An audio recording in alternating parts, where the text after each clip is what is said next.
I call this poem Psychosmos.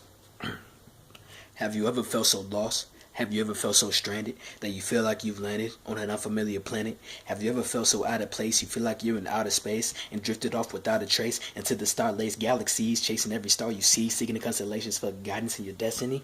But the stars' congregations have no concern for your stipulations, couldn't care less for your specifications. Have you ever felt so distant, looking at the world through eyes like an infant's, on planet Earth for this moment, then take off suddenly the next instant? Have you ever felt like a vagrant? No home you have seems constant, nothing you have seems permanent, and you just feel like a transient?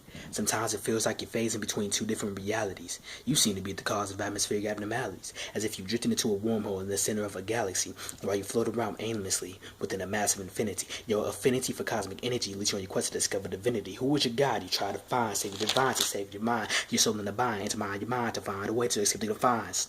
Drifting off into the great undefined. You go through phases like you go through mazes, trying to retrace your footsteps, find your place, but you feel like you've been blinded by mace. So you try and hurry through in a haste, refusing to let time go to waste. So focused on the future, you forgot to give the present a taste. You live life like a race. Sometimes you go too fast, and moments never do seem to last. You try to move on, but keep holding on to the past. Those moments are gone, and they've already passed. Your thoughts, they seem to harass like you right on your ass, drop you like the bases, like you right in the face.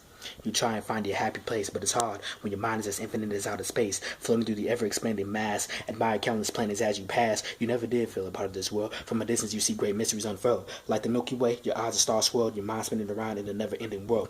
Neighboring Andromeda looks at you with great pity, as she notices your emotions are exceptionally flitty. To your state of being, she's grown quite privy. You struggle to find the balance within the cosmos, trying to find the mediator of your own psychosmos. The mind and the universe are not so different from each other. You could say that the universe is the mind's great-grandmother. Realize that one is essentially the other. The bridge between the body and the universe is the mind and soul. They must become one for you to be whole. Have you ever felt like on Earth you don't belong? It's because you've been a fallen star all along.